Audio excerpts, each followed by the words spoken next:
For years, whispers have echoed through the gilded halls of Buckingham Palace, whispers of silent meetings, shared glances, and a growing unease beneath the polished royal smiles. But now, the truth is unraveling. A clandestine alliance between Princess Anne and Princess Catherine has surfaced, and its purpose? To bring down Queen Camilla's grip on power once and for all. Before we go deeper into what this really means for the royal family, make sure to subscribe so you don't miss a single update. Behind the polished smiles and scripted appearances, the truth was simmering a cold war that had been escalating in silence. While the public was distracted by photo ops and rehearsed laughter, behind closed doors, Anne and Catherine were meeting in secret, their bond growing stronger with each quiet exchange. Staff members began to notice subtle changes: the disappearance of Camilla's influence from certain planning documents, the sharp absence of her trusted aides from key events, and the increasing synchronization between Anne and Catherine's public roles. It wasn't coincidence, it was choreography. Something far more calculated than mere royal decorum. Palace insiders leaked word of quiet tea meetings, often taking place in lesser-used wings of the estate, far from Camilla's watchful eye. These gatherings weren't social, they were strategic. What began as shared frustration over Camilla's rising dominance soon evolved into a shared mission. Tensions had long been brewing beneath the surface, but things escalated dramatically when Camilla began exerting undue control over ceremonial traditions, sidelining Anne's traditional military roles and disrupting Catherine's symbolic duties. These weren't minor snubs, they were power plays. Catherine's meteoric rise in public affection became a threat that Camilla could no longer dismiss. The Duchess of Cornwall, now Queen, saw Catherine's grace and relatability not as strengths for the firm, but as risks to her authority. Meanwhile, Princess Anne, the unwavering stalwart of duty, watched as decades of tradition were reshaped to benefit Camilla's circle. Anne, who had once been indifferent to internal palace games, now found herself drawn into a deeper struggle for legacy, and Catherine was the perfect ally.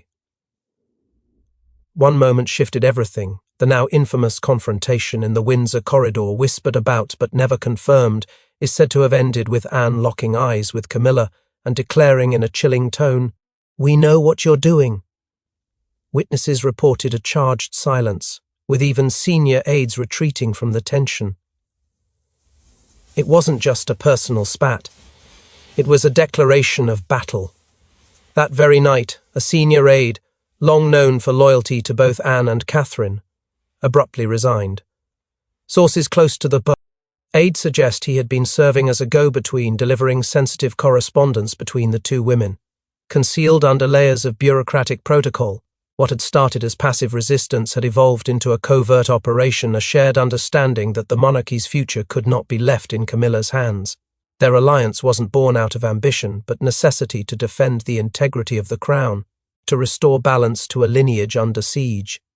And as Anne and Catherine sharpened their strategy, Camilla remained unaware that the true opposition wasn't coming from the outside, but from within the very heart of the palace. But what could unite two women from different generations and temperaments in such a secretive cause?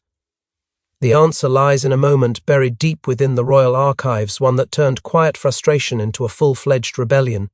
Behind every royal war is a betrayal no one dares speak of until now.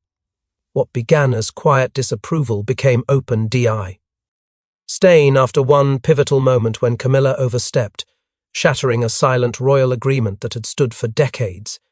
In the twilight of Queen Elizabeth II's reign, as the world speculated about transitions and titles, the true drama unfolded behind sealed palace doors. Amid the formalities and traditions, two women, Princess Anne and Catherine, Princess of Wales, were quietly becoming the Queen's closest emotional anchors. While Charles prepared for his future kingship, it was Anne and Catherine who spent time with the Queen in her private sitting rooms, not out of ambition but out of duty, respect, and an unshakable bond built on years of shared understanding. They were her true confidants. But even in those sacred moments, another figure was circling Camilla. And she wasn't there to comfort, she was there to consolidate.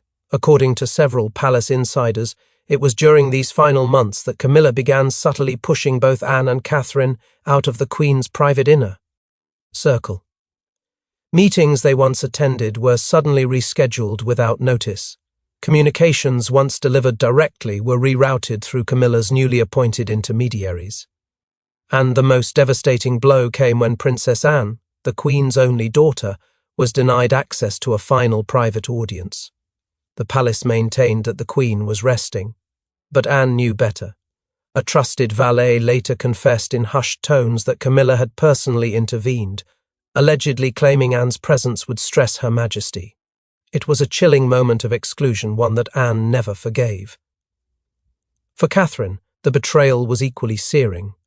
She had always carried herself with grace, respecting every tradition, every protocol. But on the day of the Queen's funeral, as the world watched, her humiliation was made public.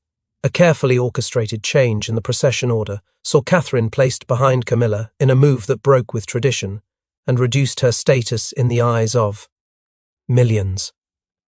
What the public saw as a minor rearrangement was, in truth, a calculated message. Catherine's private diary, according to a former palace worker, recorded her devastation in heartbreaking terms. "I honored her every day, and still I was pushed back." It didn't stop there. Anne's ceremonial role, one she had carried for decades without complaint, was abruptly erased from the guest list of a major Commonwealth event. No explanation, no apology, just a quiet erasure, as if rewriting royal history, and in the Queen's absence Camilla moved swiftly. Within weeks her allies were appointed to positions the Queen had once entrusted to a loyal few. The gates to the Queen's legacy were now being guarded by strangers loyal only to Camilla. The whispers inside the palace became harder to silence. One royal staffer recalled passing Anne in the corridor as she spoke sharply to a senior aide. "She betrayed our mother's legacy," Anne said, her voice trembling with fury. It wasn't a slip. It was a declaration. And as that betrayal burned in their memories, Anne and Catherine made a decision that would change everything, to act from the shadows and strike at the heart of Camilla's growing empire. What if we told you there was a name, a strategy, and a coded language behind every royal appearance? Operation Swan, the discreet operation forged by Anne and Catherine to counter Camilla's influence, wasn't just a whisper. It was a storm forming beneath the surface. While the public saw smiles and curtsies, handshakes and ribbons cut, a sophisticated resistance was being orchestrated behind palace doors. Operation Swan. A name found buried in a batch of intercepted internal emails wasn't just clever, it was deliberate. The swan, a symbol of elegance on the surface yet ferociously powerful beneath the waterline, became the perfect metaphor for Anne and Catherine's approach. They weren't loud, they weren't confrontational, but they were precise, and every move they made sent ripples across the monarchy's tightly controlled structure. Their appearances together suddenly increased, not just by chance, but by careful coordination. At key events they began arriving side by side, exchanging meaningful glances, echoing each other's themes in speeches. Their presence was undeniable, their silence deafening. Insiders began to connect the dots. Every time Camilla attempted to unveil a new royal initiative, a leak would curiously appear in the press, subtly undermining her plans. Sources close to the palace believe these leaks weren't random but timed perfectly to shift public perception. Media outlets began shifting their narratives, focusing more on Catherine's poise and Anne's unwavering dedication. It was as if the spotlight itself had been recalibrated. But this wasn't just about optics. This was about legitimacy. Behind the scenes, Catherine's communications team restructured her public identity, amplifying her role as the future queen, carefully distancing her image from the one Camilla had tried to mold. Every headline became a quiet declaration. Catherine was not an accessory to the throne, she was its rightful soul. Meanwhile, Princess Anne reignited her presence in the royal ecosystem with renewed fury. She deliberately revived patronage tours in regions Camilla had attempted to claim as her own.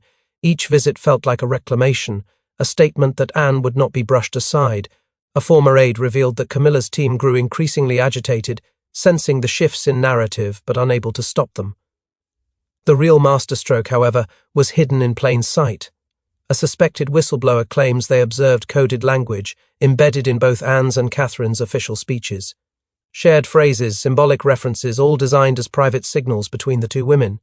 Messages of unity, loyalty, and defiance hidden beneath the layers of royal protocol. And the public? They began to notice. Social media buzzed with theory. Body language experts dissected every interaction. Journalists whispered about a new power dynamic, one that no longer revolved around Camilla. But even the most strategic campaign is never immune to vulnerability. And this one, for all its elegance, was about to face its greatest threat, yet not from the outside, but from the very heart of Camilla's own circle. But while their strategy was working, one misstep threatened to unravel everything, and it came from within Camilla's own circle. Camilla never played the victim. She's a survivor who clawed her way to the throne. And when she sensed a rebellion brewing, she didn't retreat. She retaliated with cunning precision, threatening to break the alliance before it reached its boiling point. The whispers had grown louder. The public had begun to shift. The press had started asking the wrong questions, ones that put Catherine and Anne on pedestals and cast shadows over Camilla's role.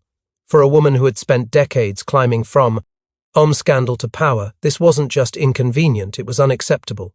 Camilla knew she couldn't fight fire with grace. She had to strike first, and she did. Within weeks, the royal charity boards were quietly restructured. A wave of dismissals swept through the ranks, many of whom had long been loyal to Anne and Catherine, decades of service, erased with form letters and forced retirements.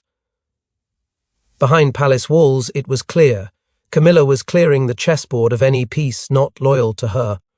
The next move came not from the palace but the front page. A scathing op-ed circulated by a high-profile media outlet with known ties to Camilla's inner circle, labelled Anne as out of touch and Catherine as ill-prepared for diplomacy. The article was brutal, striking at their reputations with surgical cruelty. It questioned Anne's relevance and mocked Catherine's emotional intelligence, painting them as relics of a royal era best left behind. The public backlash was swift, but the message as clear. Camilla wasn't afraid to go for the throat. Behind the scenes, things grew darker. Internal security sources leaked that Camilla's advisors had begun tracking Anne and Catherine's movements under the guise of scheduling logistics. But palace insiders knew better. There was no official reason for private security to monitor their every location, unless it was about control, intimidation, or worse. It was the kind of quiet aggression that left no fingerprints but made its presence felt with chilling certainty. Perhaps the most ruthless blow came from within the family. According to multiple sources, Camilla persuaded King Charles, still emotionally tethered to her, to delay Catherine's regency preparation. It was a decision masked as protocol but driven by insecurity.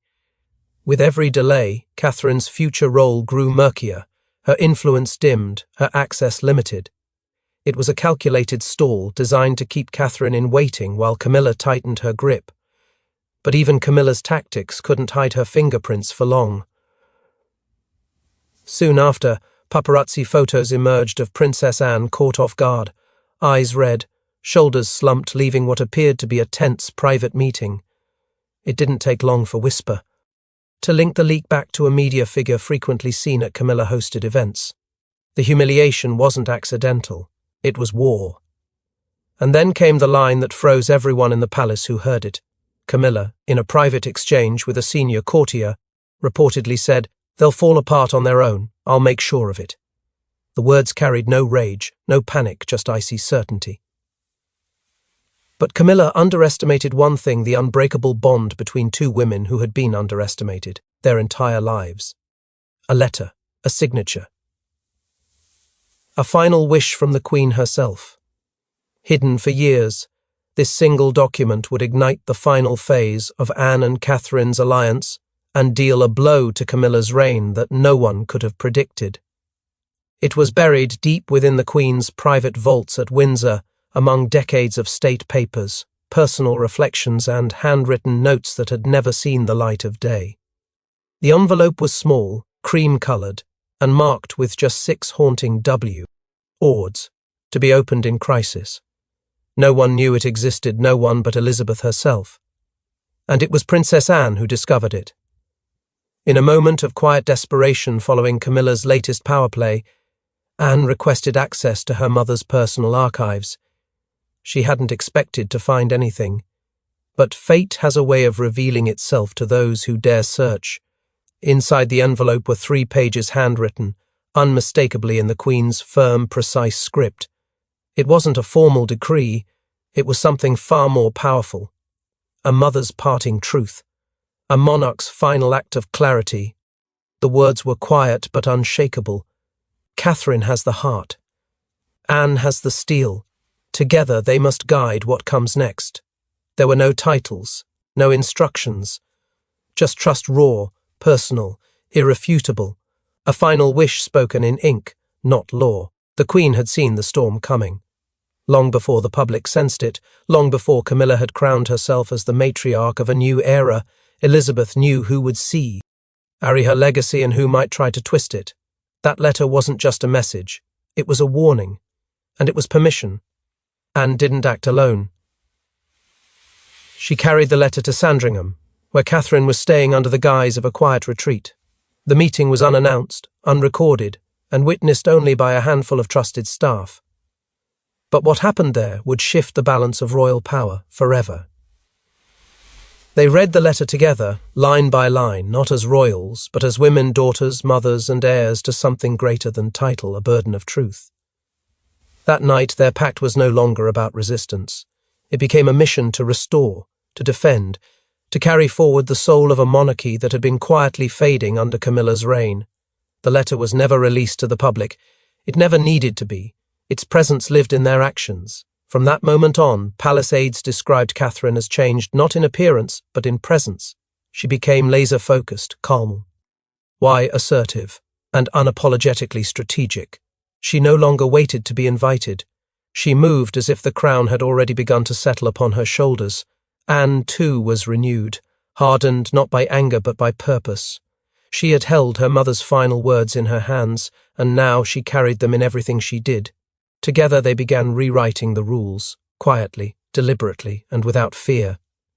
Camilla may have ruled the stage for a season, but the Queen's voice from beyond the grave had chosen her champions, and they were ready. With the Queen's words as their unseen weapon, the alliance made their boldest move, yet one that would send tremors through the monarchy.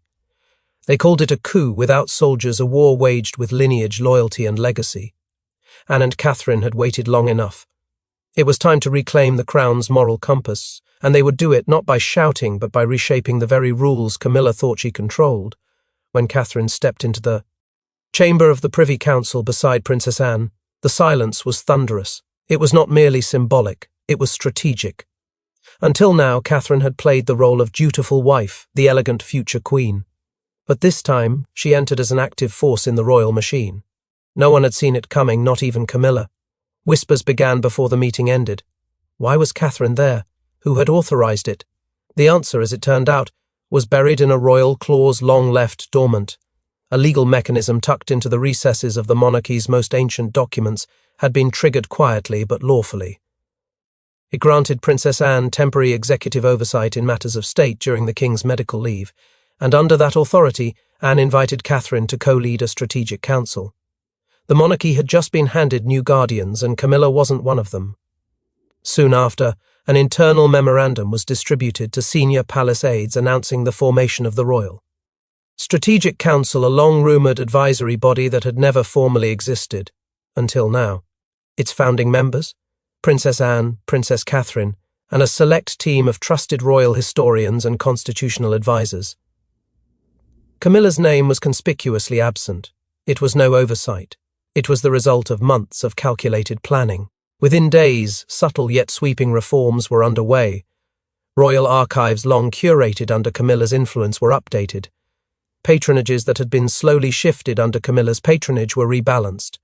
Roles and records were restored. Anne's decades of service were once again given prominence.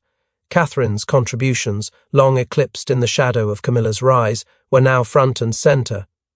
The defining moment came when a confidential palace document was leaked to the media. It detailed a revised succession advisory structure, and it explicitly removed Camilla's family from any future planning discussions. It was a line drawn in velvet, but struck like lightning. The revelation sent shockwaves through the establishment. While the palace refused to comment, public reaction was immediate and overwhelming. Support for Catherine skyrocketed. Opinion polls shifted almost overnight. She wasn't just seen as William's wife anymore, she was being embraced as the true modern queen, a woman of poise, purpose, and principle. The people had spoken, and they were no longer whispering. Camilla, once untouchable, now found herself sidelined in the very monarchy she believed she had conquered. But for Anne and Catherine, this was never about revenge. It was about recalibration, restoring a crown distorted by ego and politics. Their quiet coup had redefined royal power not with scandal or confrontation, but with heritage, resolve, and a stunning grasp of the rules Camilla had failed to read fully. But no royal battle ends cleanly, and as the alliance claimed victory, the cost of their war began to emerge, caught between a wife he elevated and a sister and daughter-in-law he couldn't ignore. King Charles found himself paralyzed in a storm of loyalty, guilt, and fear. The emotional fallout inside the palace walls was far more devastating than anything the public ever saw. He had always believed that love could be enough, that by legitimizing Camilla's place beside him, he could quiet the past and steady the future. But nothing in Charles's long, complicated journey to the throne had prepared him for what now unfolded within his own family. When Anne requested a private audience alone, without aids, without ceremony, Charles knew it was serious. What followed, according to insiders, was a conversation heavy with heartbreak. Anne didn't raise her voice. She didn't accuse. She simply looked her brother in the eye and asked him to see what he'd been too blind to notice. And when Charles, struggling to make sense of it all, whispered, "Why didn't you come to me first?" Anne reportedly answered with devastating cal, "You wouldn't have listened." From that moment, Charles became a man adrift. Senior aides began to notice a change. He was present, but detached. The once resolute king, determined to prove his reign worthy, now moved through his duties like a ghost of himself. He attended meetings, he gave speeches, but in private he grew quiet, distant, torn. There was no clear enemy to banish, no scandal to deflect. This war was internal and the wounds were personal. When the invitation to Balmoral was extended, only one name was left off the list: Camilla. For the first time since their marriage, she was not by his side for a royal retreat. But Catherine was invited not just as family, but as counsel. Rumours spread quickly. Some claimed Charles had quietly consulted legal advisers about a partial abdication, a step back, if not a step down. Others insisted he spent days in solitude, wrestling with decisions that threatened to break both his crown and his heart. Meanwhile, Camilla had vanished, hid from public view. Reports surfaced that she had retreated to her Wiltshire estate, emotionally unraveling under the pressure. No formal statement was given, no explanation offered, only silence and speculation. Sources close to the palace described her absence as a self-imposed exile, triggered not by scandal but by humiliation. Then came the moment that told the world more than words ever could. At a royal engagement in Scotland, King Charles stepped into view, flanked by two women, not his wife, but his sister and daughter-in-law. Anne on his right, Catherine on his left. Cameras clicked, headlines raced. But the image said it all. Camilla was nowhere to be seen. The monarch had chosen who would stand beside him, and that choice was deafening. And just when the world thought the dust had settled, the final twist shattered the illusion of peace. Everyone has a breaking point. For Camilla, it came not in public disgrace, but in the uncovering of a secret buried deep in the royal vaults, a secret Anne and Catherine had known all along, and one that ended Camilla's quiet war forever. The document was never meant to surface. It had been sealed, archived, and deliberately forgotten, tucked away among the Queen's most private legal instructions, separate from the official constitutional record. But when a senior royal historian was quietly brought into Anne's inner circle to assist with the recent restructuring of royal archives, what he found sent a shockwave through the highest levels of the palace. It was a personal directive from Queen Elizabeth II herself, outlining strict limitations on Camilla's ceremonial authority after Charles's accession, not symbolic suggestions, clear boundaries, guardrails meant to protect the monarchy from exactly the kind of power consolidation now unfolding. According to sources close to the discovery, the historian later revealed the document had been actively suppressed during coronation negotiations. Its contents conflicted with the vision Camilla's advisers were advancing, and so it was buried, not destroyed. but hidden, waiting. Anne recognized its significance instantly. Catherine, when shown the pages, reportedly closed her eyes and whispered, "So she always knew." The Queen had foreseen this fracture, and she had left instructions not of vengeance but of containment. The final confrontation was not staged, it was not loud, it was devastating in its intimacy. In a private chamber, away from aides and protocol, Anne finally placed the truth before Camilla. No raised voices, no dramatics, just paper, history, and the weight of a crown that had never truly belonged to Camilla in the way she believed. Witnesses say Camilla went pale as she read, and when she looked up, Anne leaned close and spoke only 5 words, "You knew this day would come." What followed was not resistance but retreat. Within 72 hours, Camilla withdrew from 3 major royal roles. One after another, announcements were issued. In carefully worded statements citing personal reflection and a desire to step back. But inside the palace, no one believed the language. This was not choice. This was conclusion. The quiet war was over, and Camilla knew she had lost. Behind closed doors, a new order was already solidifying. Catherine's status as queen consort in preparation was formally acknowledged within the royal household, not announced, but activated. New briefing protocols, new advisory access, new authority. Staff described a shift so immediate it felt rehearsed. Catherine moved not with triumph, but with a calm certainty that unsettled even veteran courtiers. She did not need to claim power, it was already aligning around her. Then came the smallest change and the loudest. The royal website was updated. No press release, no statement, just subtle edits. Camilla's ceremonial references quietly reduced. Her patronages reorganized, and under the senior leadership section, Princess Anne's title appeared. Expanded. Senior Royal Strategist. A role that had never existed until now. There was no coronation of this moment. No applause. Only silence. And in that silence, Camilla's era closed not with scandal, but with erasure. But behind the palace gates, where loyalty is currency and silence is armor, one question remains. Was this justice or vengeance? As the crown steadies and cameras fade, a new era begins. But with it comes a haunting question. Has the monarchy preserved its soul or lost it in the fires of quiet rebellion? Anne and Catherine have won the battle, but the war for the heart of the monarchy is far from over. The dust may have settled, but the air inside the palace remains thick with the echoes of everything that has transpired. For many across Britain and the Commonwealth, Princess Catherine and Princess Anne are now regarded not only as symbols of duty, but as the last true protectors of Queen Elizabeth II's legacy. Their loyalty, once quiet, has been redefined as courageous. Their choices, once questioned, are now viewed as the foundation of a new royal order. And yet, for all their triumph, a quiet melancholy lingers in the corridors of power. Not all wars are won with celebrations. Some are endured, survived, and left behind with scars. King Charles, though still on the throne, is no longer the central figure in his own reign. He appears at events, he delivers addresses. But those close to him describe a man who has been emotionally eclipsed, his authority dulled by the rift that once split his family in two. His silence speaks volumes. He is a monarch in form, but not in spirit, a shadow of what he once hoped to be. The man who once tried to unify his past with his present now watches as both drift further from his grasp. Camilla, once poised to leave a transformative mark on the monarchy, now finds her influence frozen in time. Her portrait still hangs, her titles remain, but the engine of her power has stalled, the press has turned quiet on her. The patronages she once fiercely controlled have slipped into the hands of others. Her name is still spoken, but rarely with reverence and never with fear. Her war has ended, and in its wake, she remains a figure not of disgrace, but of disconnection. Relevant once, removed now.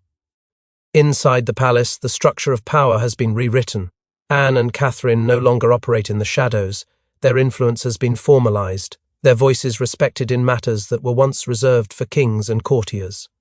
Young royals, particularly George and Charlotte, are now said to be under Anne's personal mentorship, a symbolic passing of torchlight from the generation of Elizabeth to the generation of tomorrow.